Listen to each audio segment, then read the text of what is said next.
En este libro la profesora e investigadora Susana Sigua Carioli hace una recopilación de la historia local, una gran investigación, remontándose a los orígenes de cuando esto era simplemente una zona rural muy heterogénea. ¿En qué sentido? No era lo que es actualmente. Por ponerles un ejemplo, en el libro, en otro librito que tiene Susana, que es Batalla del Fortín Rifles, el relato es que Vicente Pincén, a mi criterio uno de los grandes héroes de la zona, Vicente Pincén, embosca a la partida del comandante Heredia detrás de un médano con 200 lanzas, o sea, 200 hombres originarios a caballo y con lanzas, escondidos detrás de un médano. Fíjense lo que es eso. ¿En dónde? En Ordoqui, cerca del Fortín Rifles. ¿Cuántas veces vamos al Fortín Rifles con huellas Fortín o por distintos motivos? Muchísimas veces pasamos por ahí, vamos a Ordoqui, los que nos gusta andar por la zona rural del partido. ¿Dónde encontramos un médano ahora? Ni por casualidad. Entonces fíjense cómo cambió la topografía de la región. Y precisamente a eso se refiere Susana con en la primera parte, cuando habla de la topografía, de los guadales. Los guadales son esas cosas que en las películas norteamericanas de hace mucho tiempo se veía como arenas movedizas. Esos eran los guadales. Corriendo riesgo, hombre y jinete. Vaqueano los indios sabían esquivar los guadales y así hacían el camino por el cual se llevaban los arreos. Y recorriendo las lagunas, ¿para qué? Para que el arreo que se llevaban, para algunos robado, para otros justificado, esto no, como cada uno lo quiera consumir, ¿no? El arreo que se llevaban iba pasando por las lagunas y esquivando los guadales. Bueno, la biznaga, la paja brava y las distintas yuyos que conocemos eran los que se enseñoreaban en la zona. Y el reino de los peludos, de las mulitas, obviamente. Y los guanacos, al principio los guanacos. No en vano hay una localidad que se llama Guanaco, muy cerca.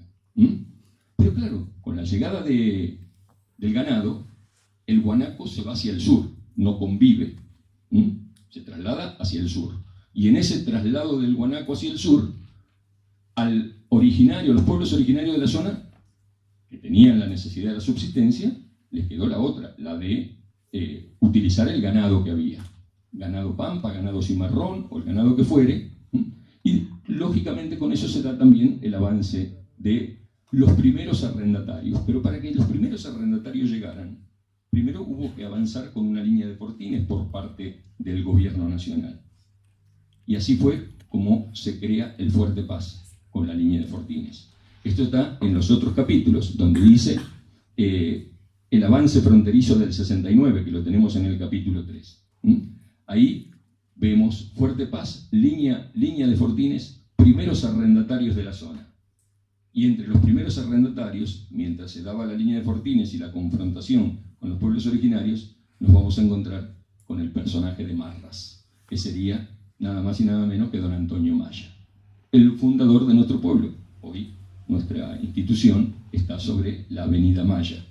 Con Susana siempre decía que la ciudad se tenía que llamar Antonio Maya, y un día hasta tuvo un proyecto, una idea de cambiar los nombres. Bueno, eso fue quedando, lógicamente, hubo oposición, generó un debate, pero lo que pasa es que cuando ya están instaladas las costumbres en los pueblos es bastante difícil transformarlas. Pero la reivindicación de Antonio Maya, por lo menos desde lo intelectual, hagámosla nosotros y que esté plasmada en el libro. Fue el verdadero fundador de nuestro pueblo, don Antonio Maya.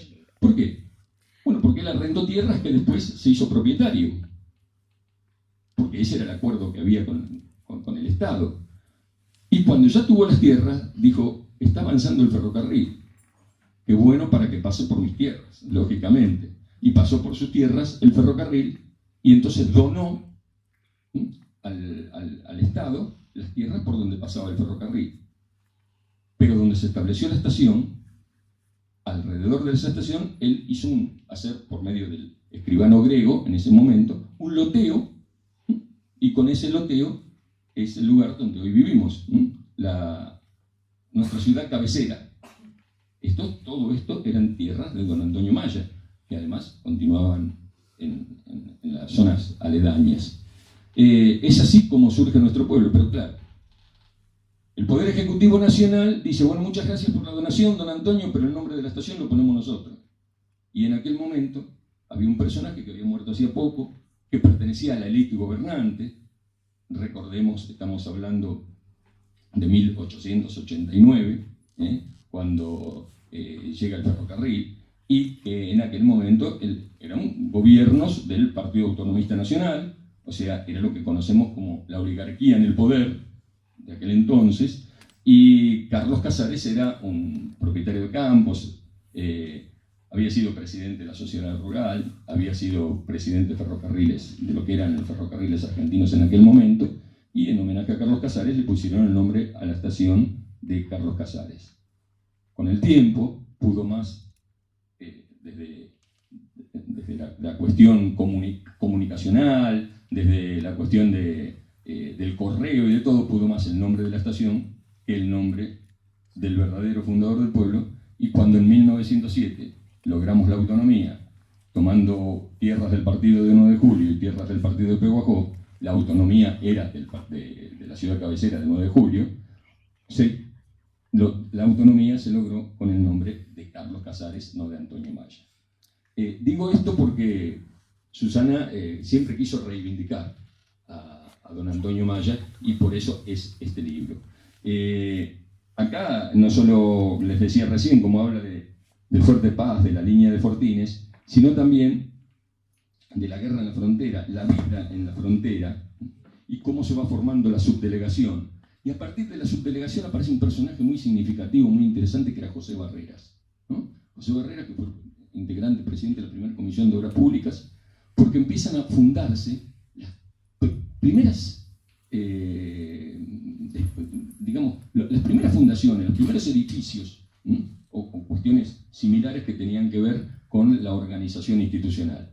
Así va a surgir la capilla, va a surgir los cementerios, y hablamos de los cementerios porque nosotros tenemos, hoy en la ciudad cabecera tenemos 2 cementerios, el cementerio municipal y el cementerio judío, pero en aquel momento, y lo sigue habiendo ya como monumento histórico, hay un tercer cementerio que está en Algarrobo, que es el cementerio de Colonia y Mauricio. Pero acá se refiere fundamentalmente a la fundación de los cementerios de la ciudad. El registro civil, la comisaría, después cómo se trataba el tema de la sanidad, las primeras escuelas, o sea, la educación, las sociedades mutualistas. Las sociedades mutualistas tienen que ver fundamentalmente con nuestros orígenes inmigrantes. Aquellos pueblos originarios, amerindios, lo llama Susana en el libro, como indios americanos, para diferenciarlo de los indios de la India, ¿no? Aquellos amerindios formaban distintos grupos. Entre ellos nos vamos a encontrar con los puelches, los ranqueles o ranculches, y después con los borogas, que llegan a la zona con el nombre de autodenominados mapuches, denominados araucanos por parte de los españoles. Ahí es donde aparecen